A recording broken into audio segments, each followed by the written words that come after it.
Hello and welcome to this 9 News special event. It was September the 5th, 1959, when South Australians first witnessed TV news beamed into their living rooms from right here in the Channel 9 studios in North Adelaide. And tonight we're taking you back through time, counting down the top 10 SA news stories since that very first broadcast 55 years ago. These are the events that shocked us, made us cry, had us rejoicing, and at times stricken with fear. Stories that helped shape South Australia economically, environmentally and emotionally. Stories from past generations that still resonate today. We've enlisted the expertise of 4 prominent South Australians: newspaper and radio supremo David Pemberthy, former Federal Minister Amanda Vanstone, Media personality Jane Riley, and Mr South Australia news veteran Keith Conlon. So Brenton, let the countdown begin. At number 10, the Formula 1 Grand Prix.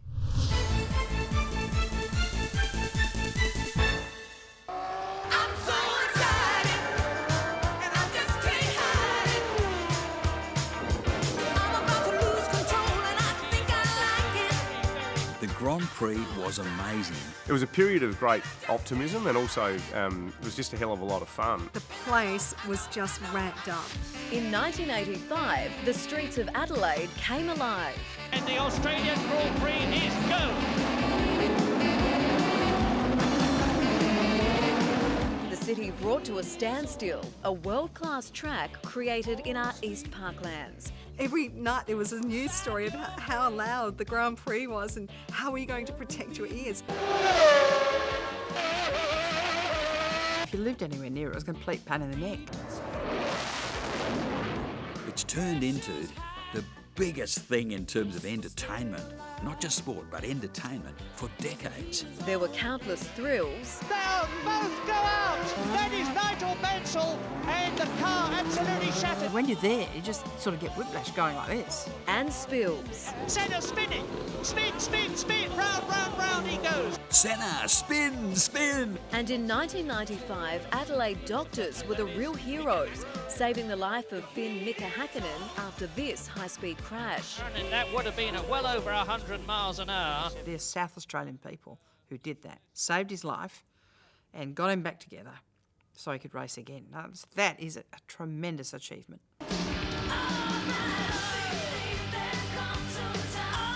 But many of the highlights came off the track. And this is one site that raised a few temperatures, the lovely Clipsal girls who've been banned from walking around the track in these obviously sensible outfits. I didn't know what a grid girl was before, but soon found out those girls in those little short pants, the gorgeous legs, and everyone ogling at them. The event regarded the world over as one giant party. It was a bit of a cram and there weren't many resting areas, but that didn't seem to matter. Everyone was out for a good time, and to the well-trained eye it looked as though they were all succeeding. People dressed up for the occasion, in overalls, zany t-shirts and outrageous Grand Prix hats. After a decade, it all came to a bitter end. The race snatched from under us. News that we'd lost the Grand Prix came at simultaneous media announcements. One in Adelaide from a subdued Premier Dean Brown and another in Melbourne from a jubilant Premier Jeff Kennett. This is without a doubt the jewel in the crown.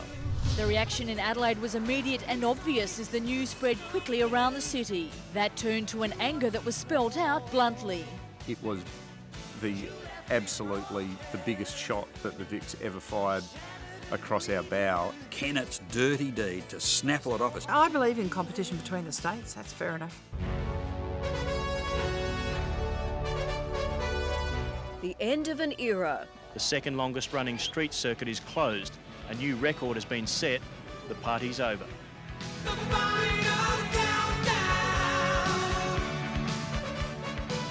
And the last Grand Prix to be held on our streets was in 1995 when more than 200,000 eager fans turned up on race day. They were good times. They were, Brenton, but at number 9, the discovery that made world headlines and left a sinister scar on South Australian history.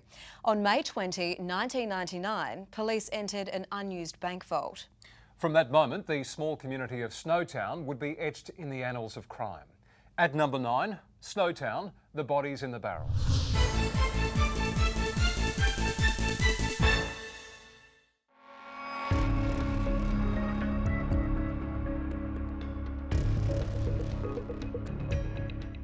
was an absolute evil act that went on.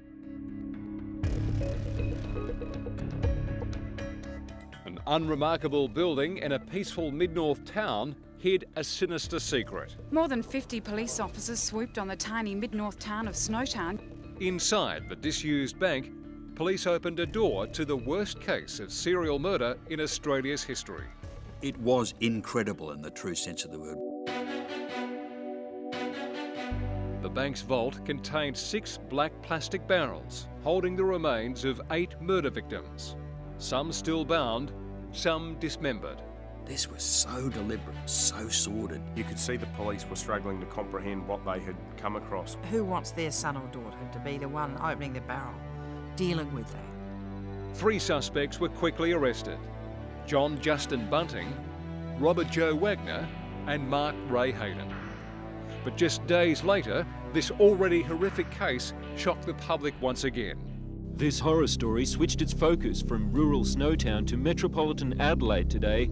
Police uncovering the remains of 2 more victims buried in the backyard of a Salisbury North home where John Bunting used to live. Where we have located several quite large plastic bags. It was the most bizarre story, and as it unfolded, it became even more bizarre. Never before in the history of South Australia has the challenge been so great to investigate a series of crimes as a single event. A 4th suspect was arrested. James Vlasakis was John Bunting's stepson. To this day, a court order prevents Vlasakis being shown because it was his tell-all confession that helped police crack the case. Vlasakis has told police all his victims were subjected to horrific torture.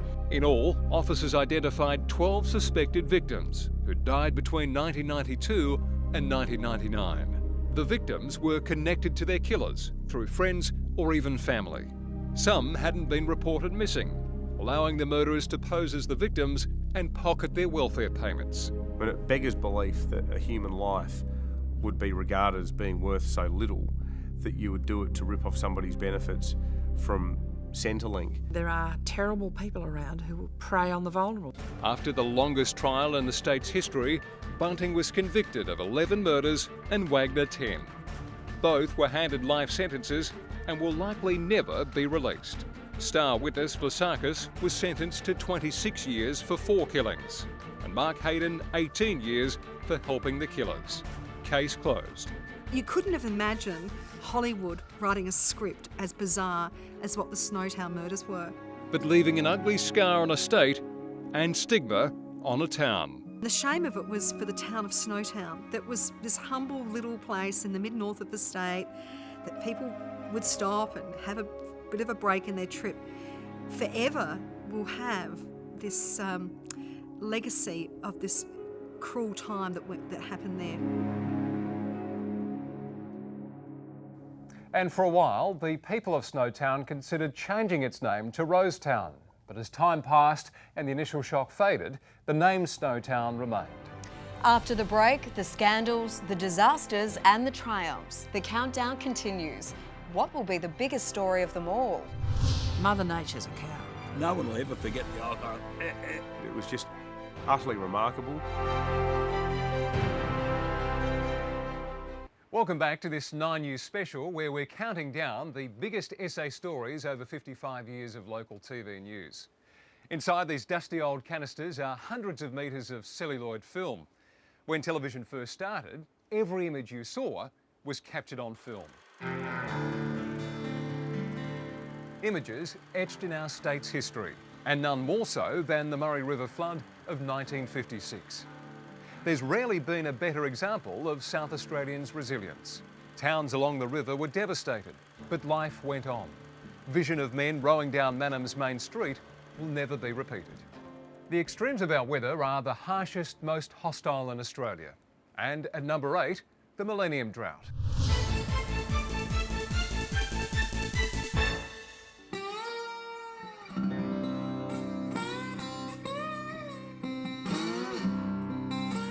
Mother Nature's a cow. You know, she just not damn well listening to anyone. This was the nesting ground for 80% of the entire River Murray's bird life. Now almost nothing survives. the terrible pictures of seeing trees uprooted and just thrown away because there was no water to keep them alive. And to endure not just 1 or 2, but 3, 4, 5 and more years of absolute drought is very, very tough on a state like South Australia. In 2006, the driest state in the driest continent simply dried up. The catchment is so dry that even an extraordinary inflow of water will be simply sucked up into the ground before it can flow on into the system. We've actually got to the stage that we're running this state on empty. When you go down to Goolwa, as you could a few years back, and walk across what was meant to be the mouth of the River Murray, you get a completely different sense of it. Record low inflows into the River Murray catchment devastated the state environmentally and economically. Thousands of jobs lost, spirits broken. We're living with the real reality of not a River Murray, but a Lake Murray. For our farmers, it was devastating. I mean, many had to just walk off their land. They had to sell their livestock. It was affecting dairy industries, it was affecting tourism. It had a terrific effect on us. Terrific in the right sense of the word. Those at the end of the river hit hardest. What do we need? When do we need it? As the states and the Commonwealth squabbled about what to do with what little water there was. We want water now! Communities are experiencing the pain. Individuals are stressed, depressed, physically ill. The lower lakes are gasping for life. What they need now is mouth to mouth, but instead the federal government has given them the kiss of death. The further upstream you go, the more people regard it as one gigantic tap. The situation so dire, its impact was also felt in the city. Only buckets and watering cans can be used to water plants, and the lawn is only allowed the grey water. Water rationing had its critics. I get a feeling that people are going to say stick the government and start just watering as normal very soon. And some unexpected side effects. While water restrictions are getting many people's backs up, chiropractors warn they're also putting their backs out. They've seen a jump in cases of bucket back. But it was a huge rise in water costs that hurt households the most.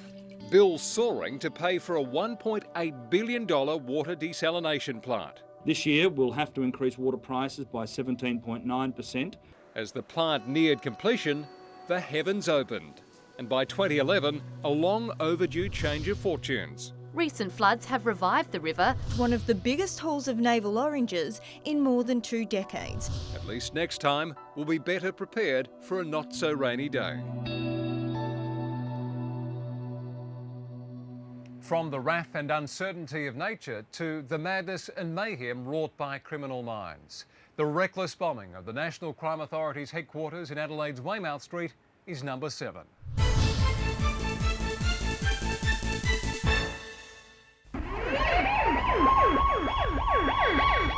It was the moment terror gripped South Australia.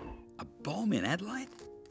A terror bomb in Adelaide? This was before 9/11, that acts of terrorism like this were not even on our radar. The morning of March the 2nd, 1994. We do have numerous injured persons up on the upper floor. And soon ambulance officers began ferrying the injured to hospital. A bomb blast ripped through the National Crime Authority office on the 12th floor of a Weymouth Street building, taking a life and paralysing a city with fear. There's a possibility there is another device, and Bob's got her up there at the moment. When we first heard the news, we thought it was a fire, and then we heard that it was a bomb, and then we heard it was a bomb at the National Crime Authority. The parcel bomb had been mailed to the NCA office and addressed to Detective Sergeant Jeffrey Bowen. It killed him, while lawyer Peter Wallace, who was also in the room, suffered burns to 40% of his body and lost his right eye. It was quite an anguished day, I think, for anybody involved in law enforcement, because we hadn't had that sort of thing happen. Detective Sergeant Bowen, a West Australian policeman and father of 2, had been seconded to the Organised Crime Fighting Authority. His job had been to lead the charge against the Italian mafia in Australia. And the NCA had been making an impact on the mafia's lucrative cannabis trade, with arrests and large crops destroyed in South Australia, Western Australia and the Northern Territory. What it told us is that organised crime is in Australia, and Adelaide is not immune from that. Dominic Perry, who'd previously been arrested by Jeffrey Bowen, was soon charged with his murder. Dominic Perry's arrest came 9 days into the biggest police operation ever mounted in South Australia. But in a controversial decision, the Director of Public Prosecutions would abandon the case against Perry, citing a lack of evidence. Perry, how's it going? Well, I'm glad to see that somebody's made some sense out of this whole mess. I'm thankful for the judge that he saw things in the right perspective. There was, however, enough evidence for the state coroner to find in 1999 that Perry was responsible for the assassination. And while he spent 5 years behind bars for drug crimes, I've been a political prisoner for 5 years. a jury has never been asked to decide if Perry is guilty of murder. We still don't know. We still don't have an official verdict on how and why that happened. Nobody was ever brought to justice. And that is the saddest thing about what happened that day in 1994.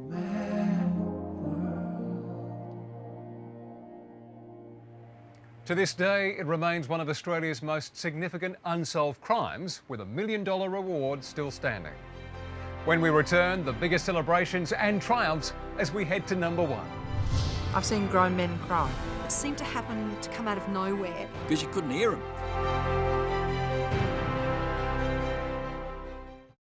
Welcome back. We're not far away from the biggest story since TV news began in South Australia 55 years ago. But let's take a look at where we're currently at in our top 10 countdown. And at number 10, the Formula One Grand Prix, taking pride of place in Adelaide between 1985 and 1995. Memorable for all the wrong reasons, number 9, Snowtown, the bodies in the Barrels murders. Number 8, the Millennium Drought, the worst we've had. And number 7, the reckless bombing of Adelaide's NCA headquarters in 1994. Now, Kate, one of the things we do really well here in South Australia is celebrate. But back in the 1960s, Adelaide was described as a rather sleepy, conservative city. But all of that was put to rest in 1964 when the Beatles rocked into town. And suddenly, the whole world was watching.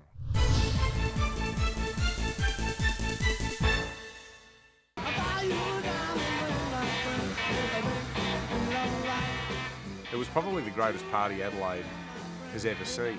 The entertainment event in South Australia's history, and there have been some biggies. Thank you very much, and good evening. How are you? June 12, 1964. Centennial Hall, Wayville. Beatlemania unleashed. A lot of people were just so excited they couldn't stop themselves. I think there was a girl behind us in tears or something, and you did feel like turning around and saying, look, could you just shut up? They were staggered, and so were we. If the noise inside the concert hall was loud, outside the band's hotel in North Terrace, it was deafening. I have never seen anything to equal this in my life. And I thought they were just another pop group. So, right, yeah, good one, Keith. An estimated 300,000 South Australians jostled to get a glimpse of John, Paul, George and stand-in drummer Jimmy Nicol. It was the biggest reception the Beatles had ever had. Adelaide is the city in the world that says this is the biggest thing that's ever happened in music. When the Beatles were talking about it afterwards, they were saying that it was one of the greatest times they ever had. I will remember so vividly my dad taking me to the airport, and they went past, and I will swear to this day that Paul waved at me. In South Australia, not only teenagers go wild over this, but maybe you noticed today coming in from the airport that a heck of a lot of adults, especially grandmas. Is the same in England? Well, I've never seen so many grandmas at once. Maybe the record-breaking turnout was in part due to the fact the band originally planned to bypass Adelaide, a decision overturned when entrepreneur Ron Tremaine got the support of John Martin's department store, and popular radio DJs Bob Francis and Jim Slade gathered more than 80,000 signatures on a petition. When things have been bottled up and there's a change, it'll come out. Come out we did, and 5 decades on, things have never been the same. That was the start of a phenomenon where people treated music in a much more day-to-day way.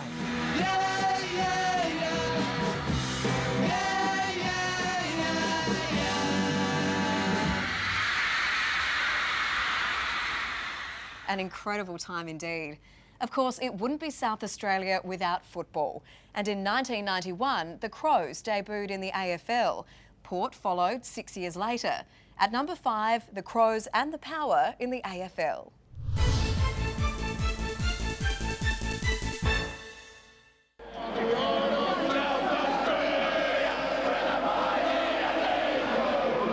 September 27, 1997, one of the greatest days in SA sporting history. Young warrior McLeod, the inspirer. McLeod takes a screamer. Jump on! Yes! After just 7 years in the AFL, the Adelaide Crows were premiers. I would like to think it might go down as one of the great wins in the history of the game. No wonder Blighty's called the Messiah. It was a game that brought Adelaide to a standstill. From the heart of football territory to the city hotels, all eyes were glued to a screen which promised victory. I was actually hosting an event at the Hilton, and at every 10 to 15 minutes we had to keep giving scores of what was going on, and the crowd were getting more and more excited. Premiership euphoria swept the city, culminating in the biggest ticker tape parade the state has ever seen. They came in their thousands, around 120,000, to tell their heroes, you are the pride of South Australia.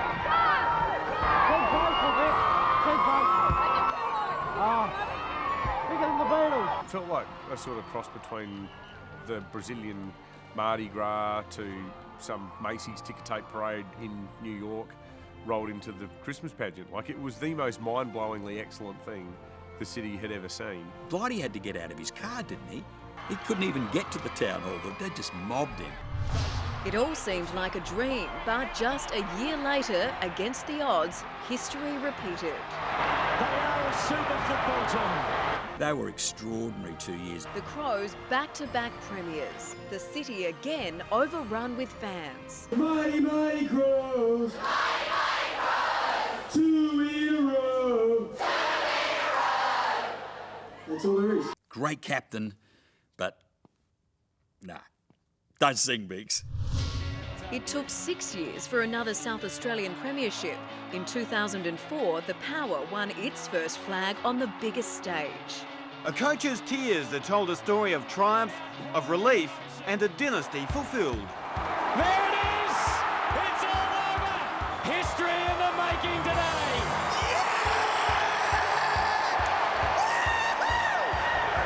I remember 2004. I remember it very well. It was very exciting. I've seen grown men cry. Coach Mark Williams famously using his victory speech to hit back at the club's major sponsor. Alan Scott, you were wrong! Alan Scott, you were wrong. Look, I reckon the reaction from Mark Williams after that game is one of the funniest things and one of the most endearing things I've seen on the sporting field. And the first thing Chock wants to do is turn around and, give him the old heave-ho. I just thought it was priceless. Celebrations continued long into the night.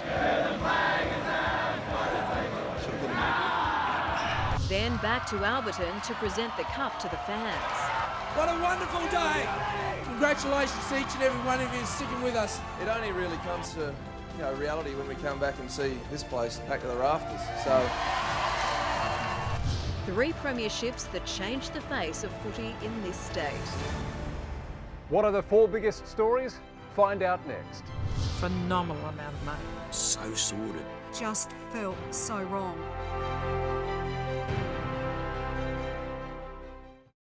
Welcome back. Described as the master of the possible, he was instrumental in driving so many changes here in South Australia. Throughout the corridors of power, he reigned supreme. Polarising, yes. Popular, certainly. And his legacy will live on for ages to come. At number 4, the rise and rise of Don Dunstan.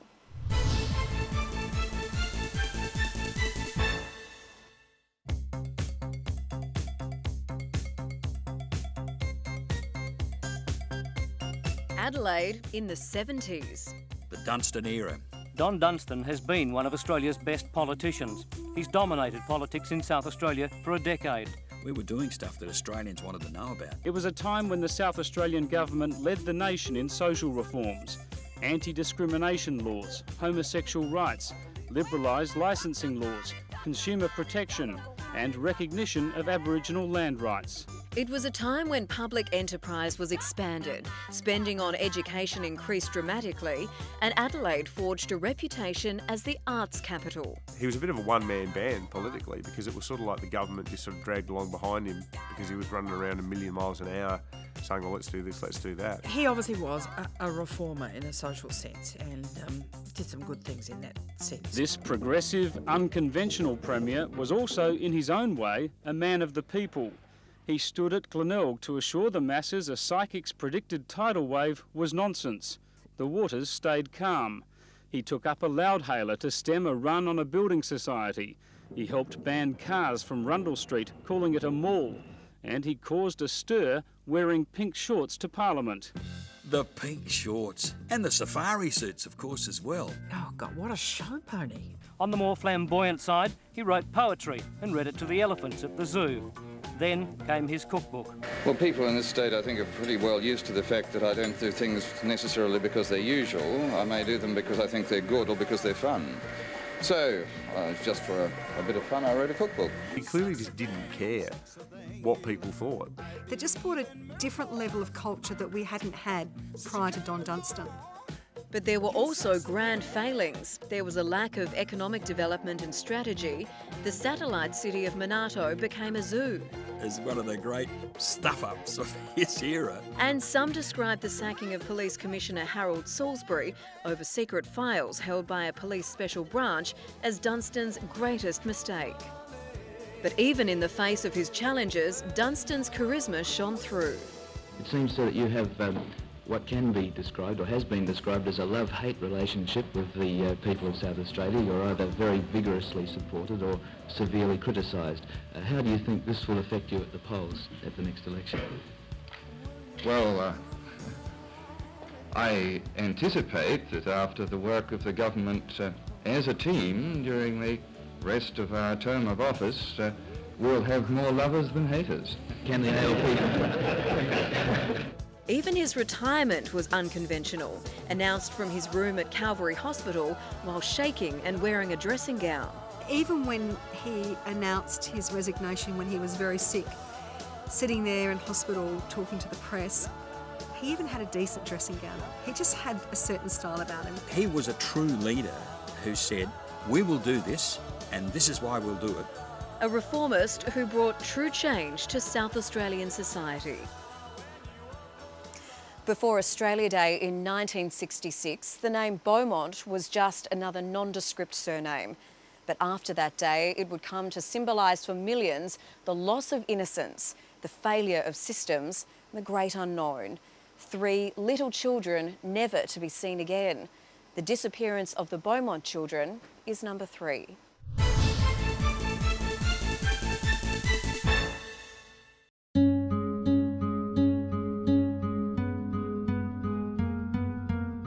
Been described as the story which made Australia lock its front door. The disappearance of Jane, Anna and Grant Beaumont at Glenelg Beach on Australia Day 1966 remains one of the nation's mysteries. It just put the fear in households of, well, what are the rules now? What can you do? I was the same age, the same name, with a younger brother and sister. And my mum and my dad kind of went, imagine if we lost our 3 children. It was supposed to be a fun day out. Mum has put them on the bus. Jane is 9, but she can look after the littlies. They're only going down to the beach. But the Beaumont parents would never see their children again.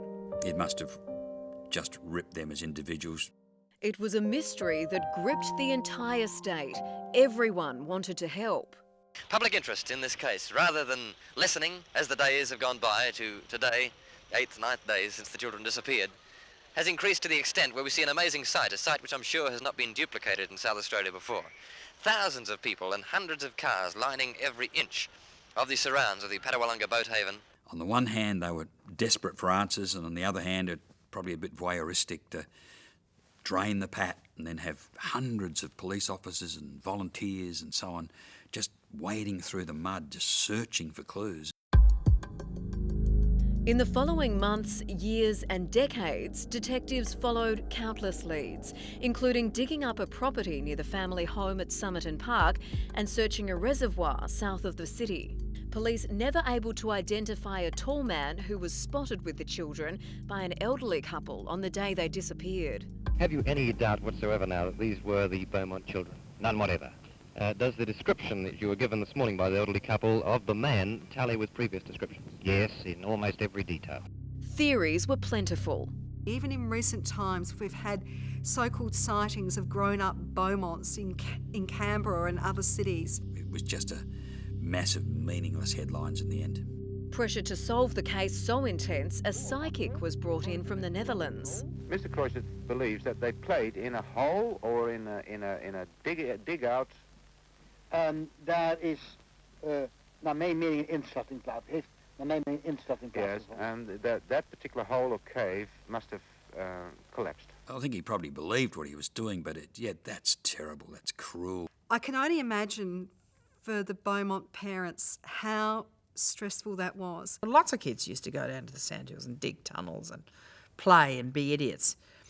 Whether that's what happened or not, I don't know. Almost 5 decades on, the name Beaumont still sends shivers down parents' spines. That it just changed the way people behaved by making us more suspicious, more paranoid and less trusting. One of my boys went missing for about half an hour one day, and I ended up calling the police, and in the back of my mind is the Beaumonts. That's what my grandmother used to say. You kids get out of here, go down and play on the beach, come back at lunchtime. After that, forget it. Forget it. I mean, you just wouldn't let kids out. The case remains open. Detectives hoping one day the breakthrough will come. After the break, the 2 biggest stories in 55 years of TV news in SA. What will be the biggest story of them all? Some bastard's got to wear this. It's what I would call a dirty day. It was like an apocalypse. Thank you for joining us. We've now reached the very top of the pile. Our 4 experts were somewhat torn between the 2 biggest South Australian TV news stories. Both were significant for very different reasons. And Kate, no words can possibly describe the tragic events that occurred on the 16th of February 1983. At number 2, Ash Wednesday.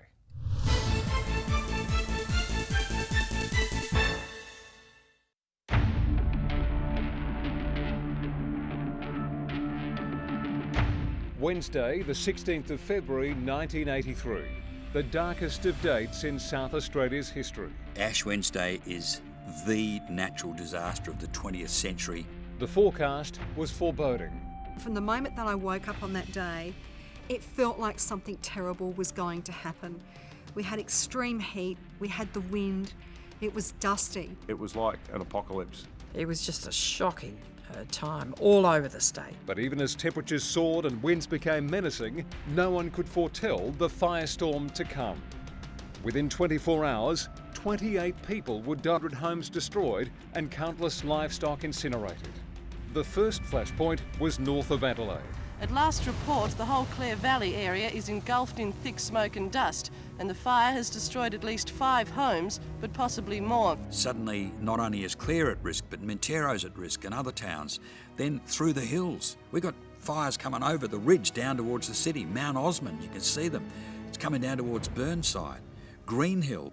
By early afternoon, the Adelaide Hills and Southern Vales were ablaze. The biggest problem has been that the fire, which is now coming up the gully, is burning straight towards us. With flames heading towards the city and its terrified residents. The wind and the smell, it felt like the world was going to end. It literally felt like the city was going to be consumed by fire. You just could not see anything. I mean, traffic came to a standstill in the city because visibility was so reduced. A westerly wind shift halted the fire's march towards Adelaide.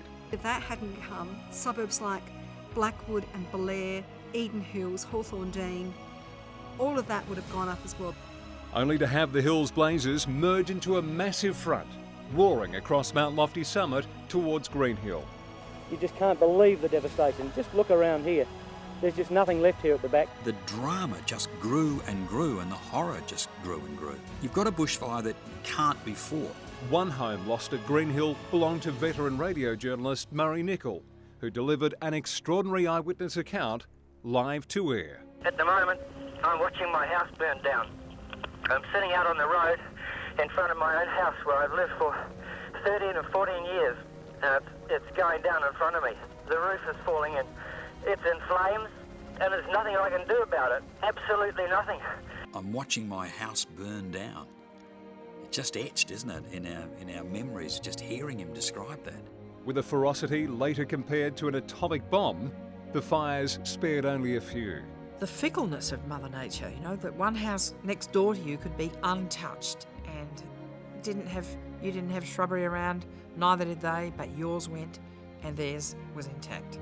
But for all the property lost, the human toll was greatest. 14 people killed in the Adelaide Hills, some trapped in cars trying to escape. It's just incredible. Nobody can help anybody. You just know why you can. People assist anybody. It's just run for your life. So. Another 14 died in the southeast.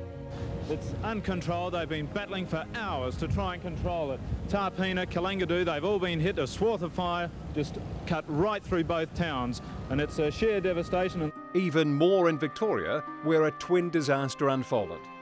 Among those lost, volunteer firefighters. It was a very scarring experience. They lost 3 of their own men. While others came perilously close. The flames pushed me back. I had to turn around and run the other way. I got burned arms, on my back and on my face. Ash Wednesday remains South Australia's worst natural disaster. All of the events had conspired against us. But the lessons learnt have undoubtedly and thankfully saved lives since. Such a tragedy, Brenton, and today it remains South Australia's deadliest disaster. Horrific indeed. Now, let's wind back the countdown before we get to number 1. The Formula One Grand Prix kicked us off at number 10. Number 9, Snowtown, the bodies in the Barrels murders. At number 8, the Millennium Drought. The targeted bombing of Adelaide's NCA headquarters at number 7. At number 6, the Beatles hit South Australia in 1964. The Crows and Port into the AFL made number 5. At number 4, the Don Dunstan decade. Number 3, the disappearance of the Beaumont children. And as we just saw at number 2, the horrors that became known as Ash Wednesday. Thanks, Brenton. Well, at last, we've made it to number 1. The biggest story since TV news first aired in South Australia 55 years ago is the biggest financial disaster in the state's history. That's right. At number 1, the collapse of the State Bank.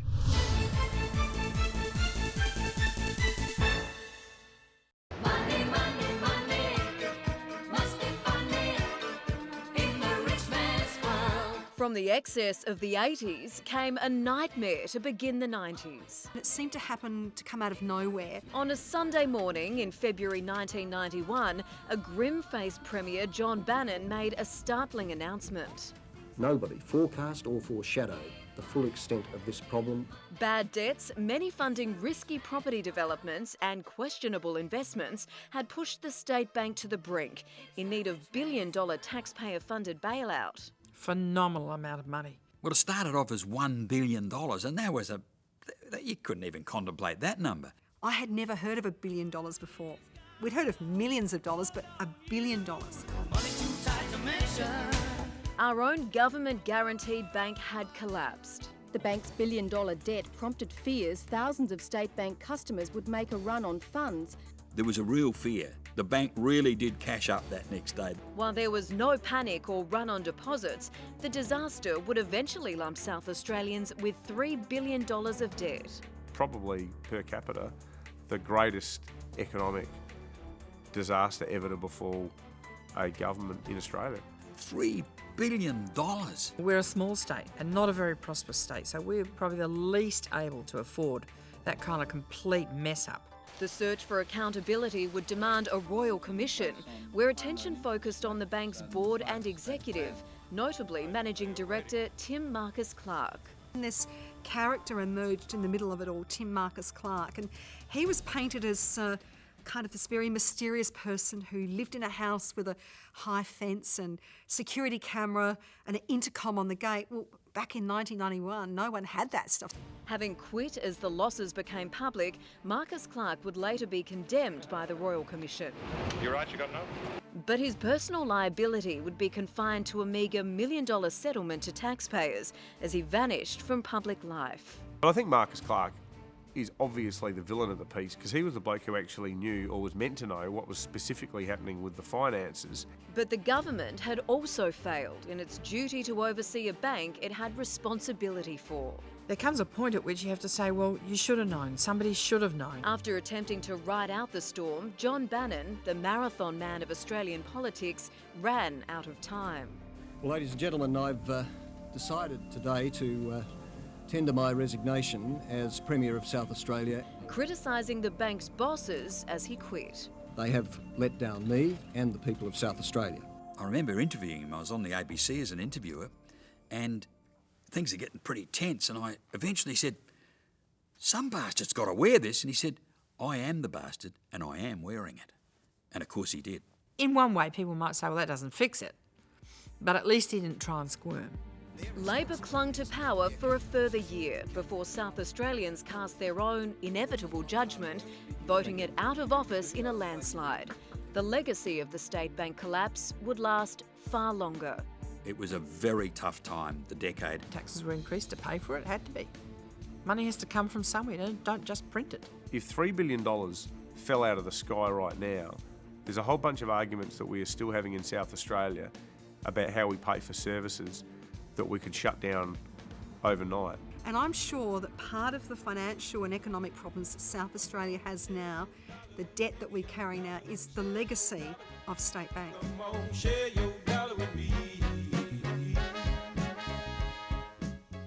$3 billion lost. The ramifications still being felt today.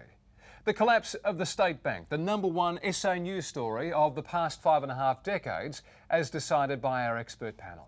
Money, power, disaster, crime, victories and achievements.